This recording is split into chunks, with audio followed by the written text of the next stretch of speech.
Hey everyone, it's Steel and welcome back to one of my videos for Touhou Gensoumaroku. In this video, I'll pretty much be showing my setup for the final boss in the post-game. That is, Devil of Decline EX, or whatever you want to call it. Anyway, I'm here at this final area, and that portal leads right to the boss.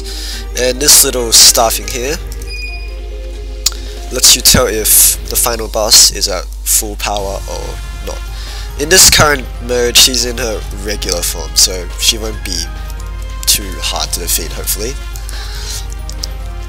So, just for my setups, I'm running Mei-Ling, Mako, Anra, Reimu, and Shinki. And Mako is my dedicated tank. She's got the upgraded Kusanagi, upgraded Aegis shield, mystic resistance, which is pretty important in this fight, and this 288 armor, which I found off one of the enemies in the final area, the warrior enemy. And she has a couple of skills here. Whatever skills you give her here don't really matter too much, because, well, these two are Slayer effect skills. Quick break is pretty much what you probably need the most, because 8 MP, large power, 0 cooldown. As for Shikigami, there's Momiji here because she amps up the tanking ability of Mako quite a lot by buffing her shield strength and reducing the MP costs for a lot of other shield skills. Most importantly here is probably just the provoke skill and the 95% damage reduction from physical attacks. She won't be using the other skills too much though. The next important Shikigami here is the Mind Village.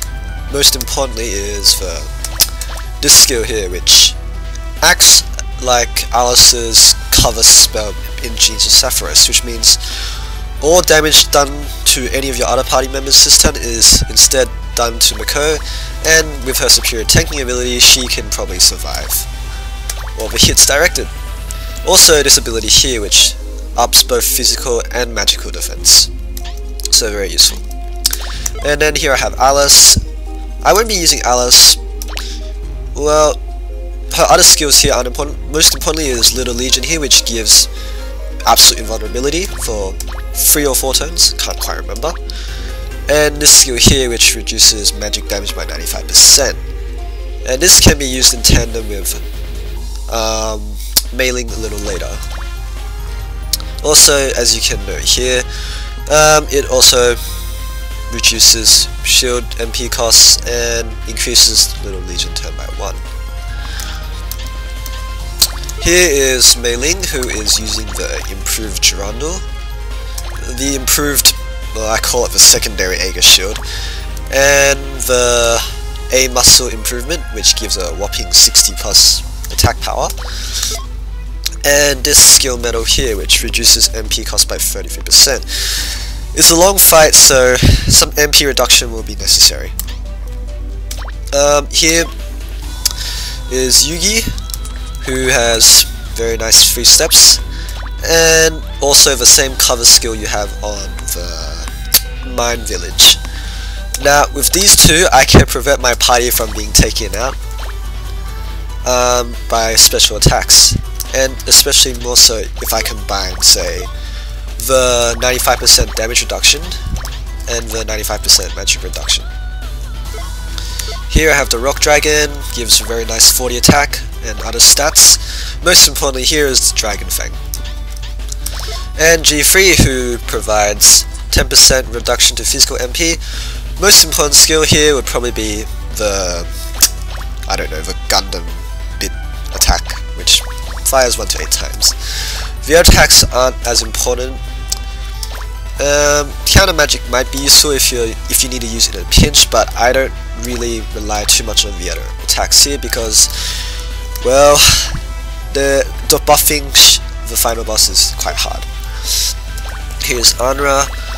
As I said, the buffing the final boss is quite hard, but since Iron's mostly a support unit role, there's not too much point in trying to cram that much else. Here is Koichi. She can attempt to debuff if I'm lucky, and This spell is quite useful in this fight because the boss will buff herself quite a lot. Ire is very important in this fight. First strike is almost a necessity. First strike will let one of your characters go first, and this is double cast, which will let a character act twice. Although you do have to take in consideration that by acting twice, your character will also use double the amount of MP, so use with caution. Since Shinki is not so weak to the buffs, you can substitute Koshi for, say, another first striker. Another character or Shikigami of first strike would be... Let me sort this.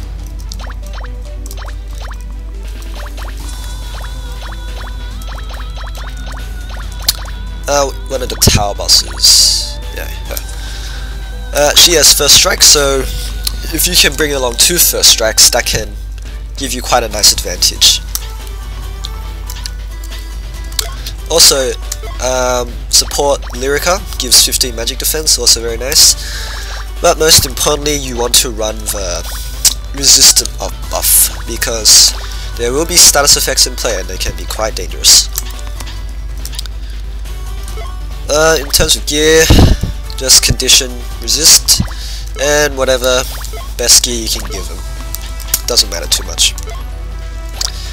Here's Reimu. Moves don't really matter too much. I have some standard vitality down, strength down, all stats down, defense down. Here I have Decarabria, who lengthens field effects by 1 turn. Most importantly, here is just the Emerald Pentagram spell. It's quite costly, so I run it in conjunction with this medal, which reduces MP cost by 25%. And you will be needing it because you don't have any means, well, this setup doesn't have any means to revive apart from Alexa, and Alexa costs 40 MP, so that's definitely quite costly. Refresh here also costs 14 MP, but 0 cooldown, so having some MP cost reduction will be quite useful throughout this fight. Also, Nazrin here, her Pendulum Guard is 37 MP, so generally don't rely on that too much. Use it if you really need to use it in a pinch. Mostly I'll just be using Nazrin to buff with Weapon Bless, Spell Bless, Armor Bless, whatever. Finally here I have Shiki. She's going for mostly a light based approach. You'll see why a little later. Some say a mystic based approach might be best because you don't have to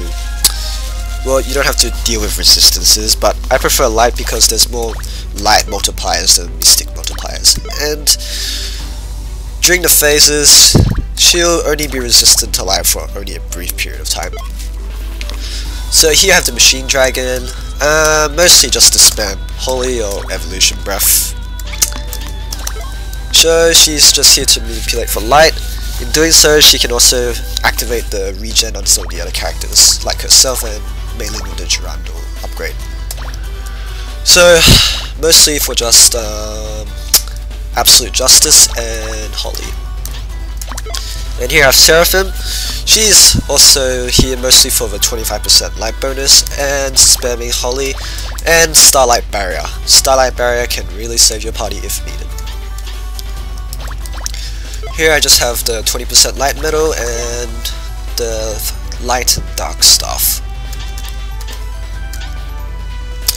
Formation I'm using, pretty typical formation. This is the formation which I find is the best.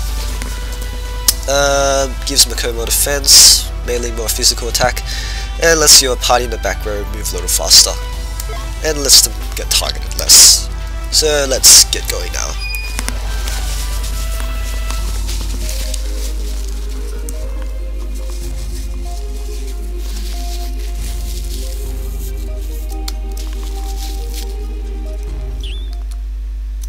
I'm just gonna skip this.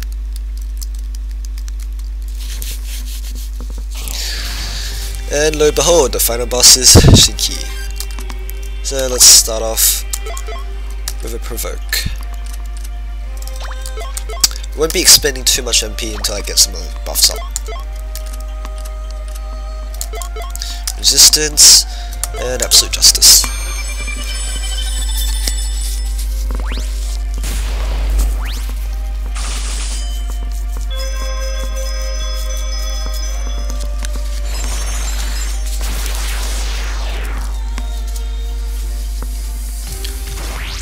Oh boy, that's not good.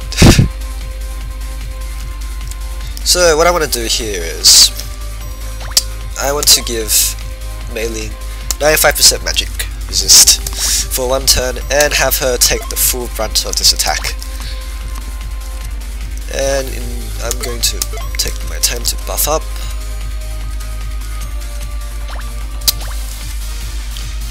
Well, if you're really worried, you can always use first strike just to make sure, but in this case I think my characters have enough speed. So I'm going to try to land some debuffs.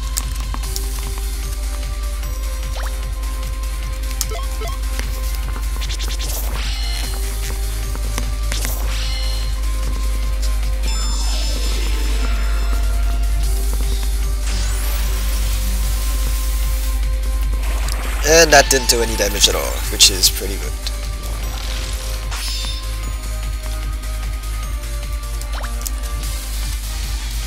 So now to buff up my physical and magical defenses. And Dragon Fang.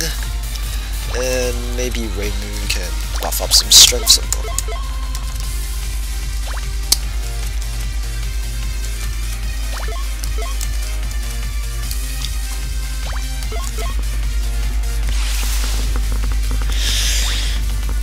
I find that Koshi's default debuffs have a lower chance of hitting.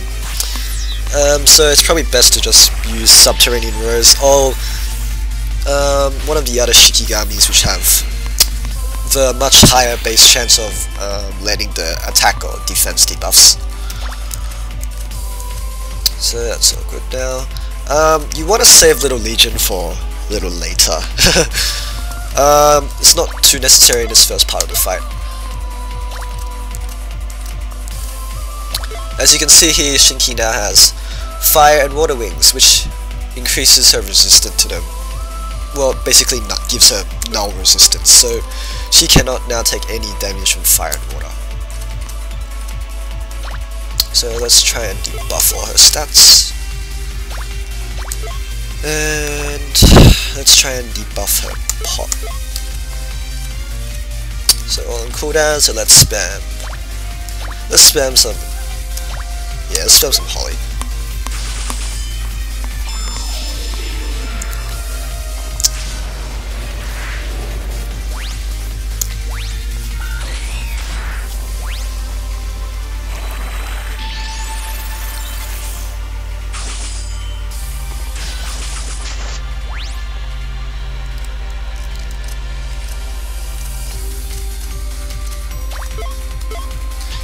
I should probably not attack too much with my Mako. It's not primarily her role to attack in this. So refresh. Let's keep trying to land those debuffs.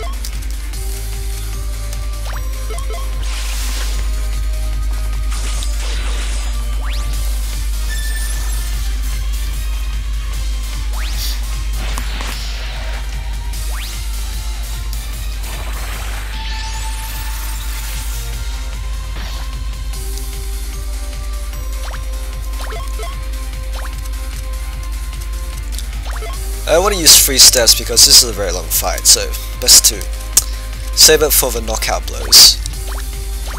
So let's up magic attack, and let's keep trying to debuff. Anna is pretty much useless in this fight, just mostly banking on her other buff abilities and the first strike she carries.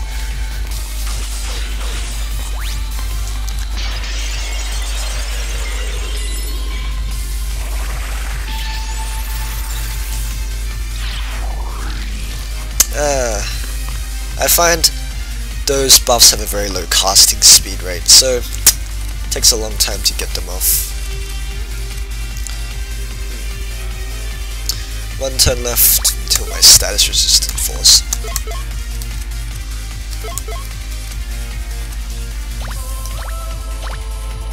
You do want to be a little conservative on Rainmoon attacking as well, because these spells cost a lot of MPs, so best to probably just stick with some basic attacks from time to time. Hopefully I can land this debuff. Still not happening.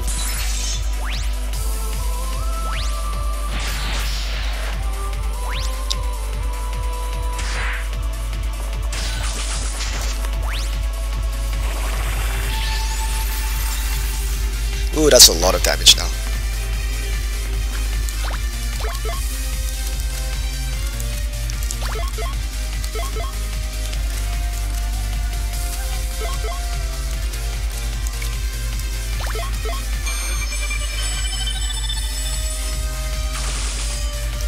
And now Shinki has gained 2 new wings, the Wing of Earth and Wing of Lightning. So she'll add lightning and earth attacks into her arsenal, and now she's also immune to those attacks. 4k HP to go.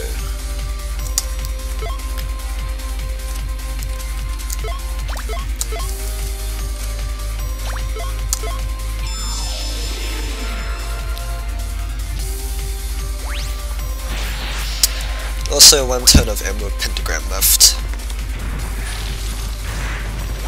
Oh, that was close.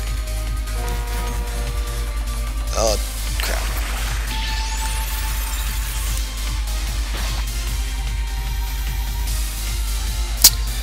So, looking a little bit frisky here, so...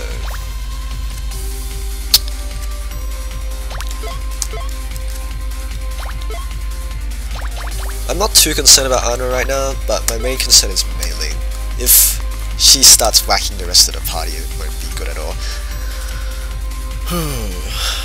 Take some time to buff some physical defense.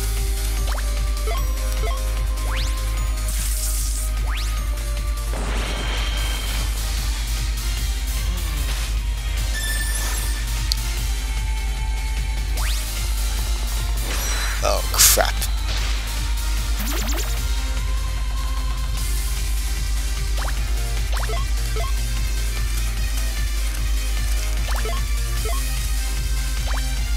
Probably have to Alexa.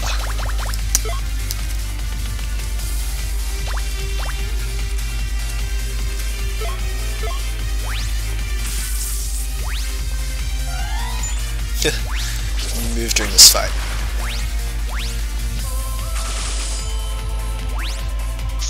Without Emerald Pentagram, your accuracy falls off quite a bit.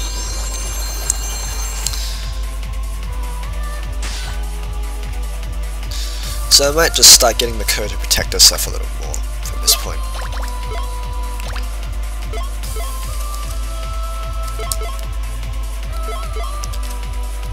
And now I don't have access to Spell Enhance, so I'm gonna have to reapply that buff a little later.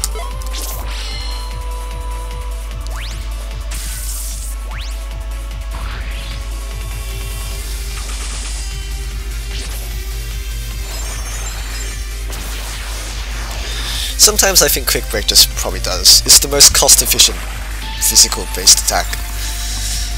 Yep, now she's resistant to light, so this is the part of the fight which I probably want to bum rush through a little more.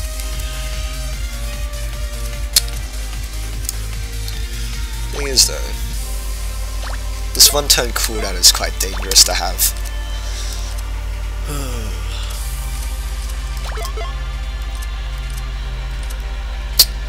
Pentagram back up.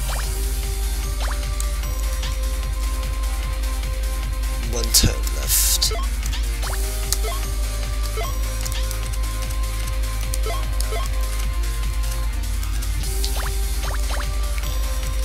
Ko's pretty injured, but 2 turn cooldown left still.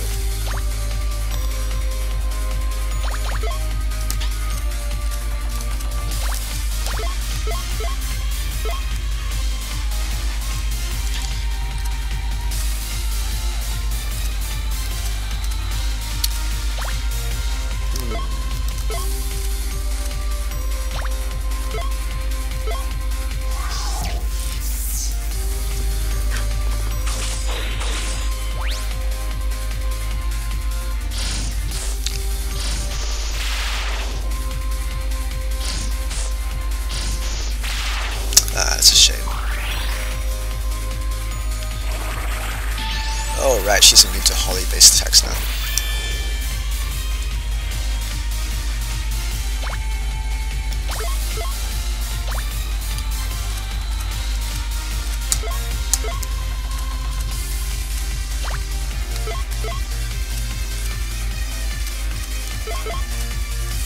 So not much I can do. I can put up a Starlight Barrier for this part of the fight.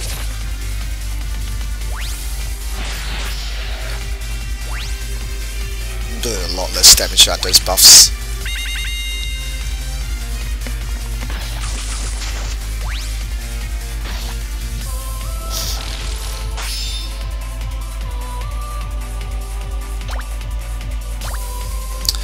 So hopefully I now have my refresh available to me. Running dry on MP, so this part of the fight's getting down to the grind.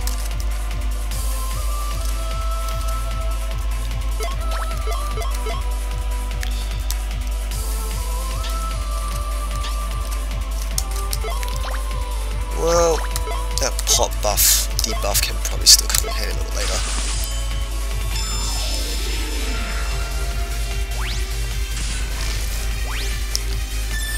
Ooh, that was close.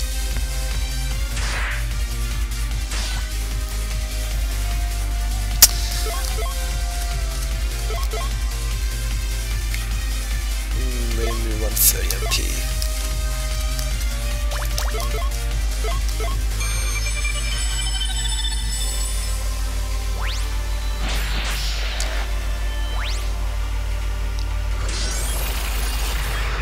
That Mystic Resistance.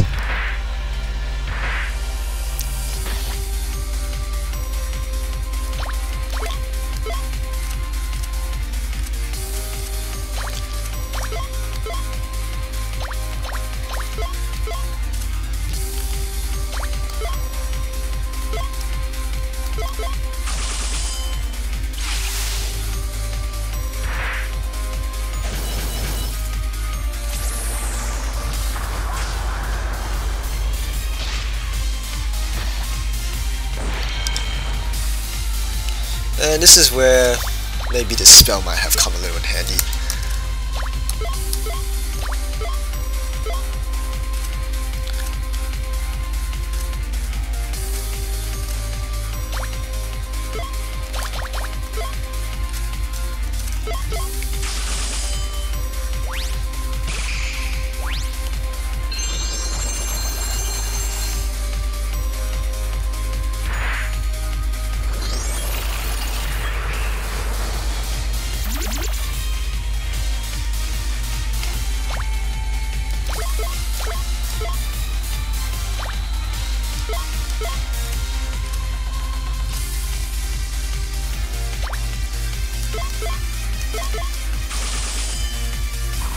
Okay, now she's on her last form.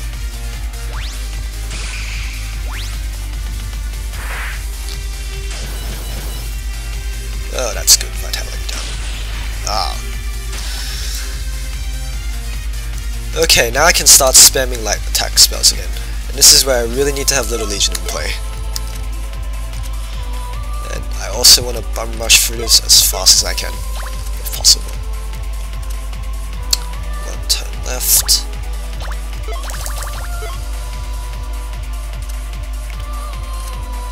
I want to save first strike as well because it's extremely important I do not let her get her attack off.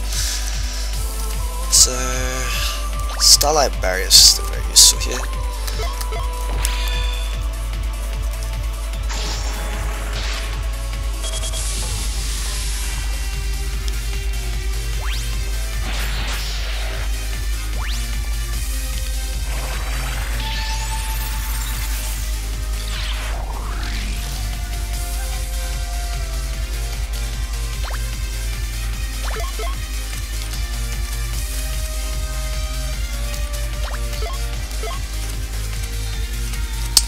One turn left.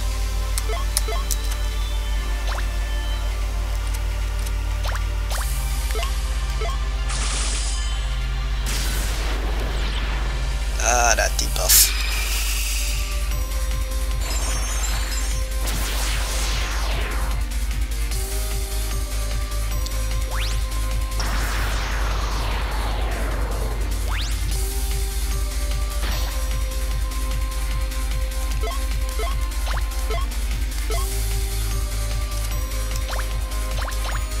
So I won't have any MP on my Rainu after this cast.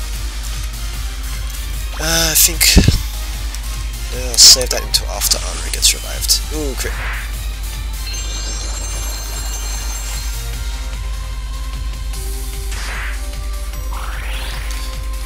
Okay.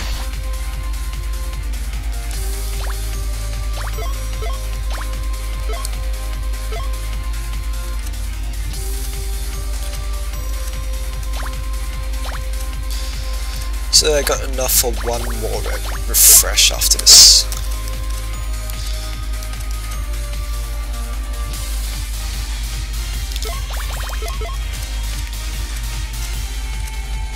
I think it's wise if I get down Starlight Barrier now.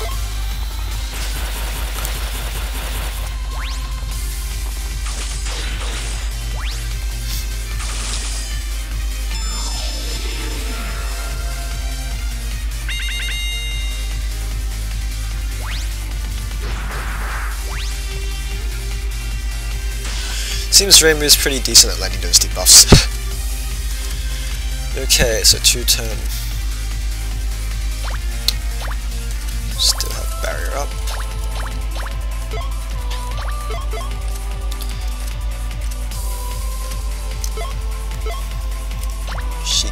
Shinki's almost down.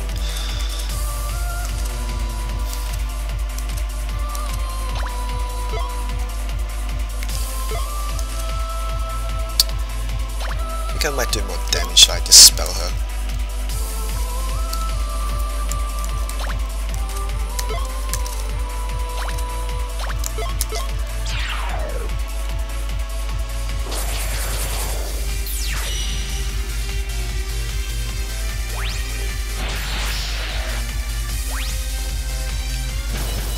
Yeah, it seems quick draws quick breaks roughly the same damage.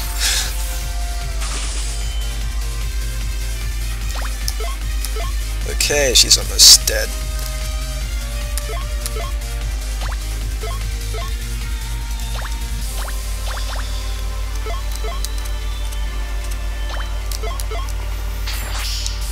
I'm very lucky she has not used her charge attack on this entire round, because that would have been quite a nasty thing to deal with.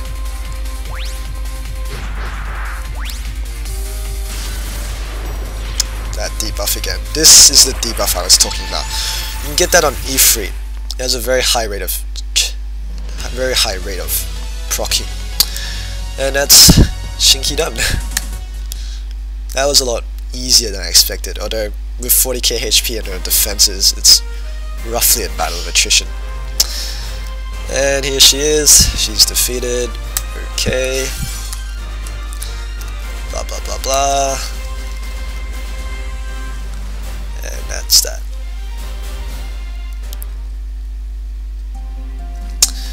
So, maybe until next time when I get another decent game to play, I'll probably make another video then. Anyway, this game's still probably one of the highest quality doujin games I've ever played. It's pretty remarkable how they've built this up from scratch, and looking back at Genius of Sapphires, it's hard to believe it's only 2 years ago that they made that game, and just look at all the improvements they've made now. It's pretty damn amazing. Anyway, I'll see you guys next time.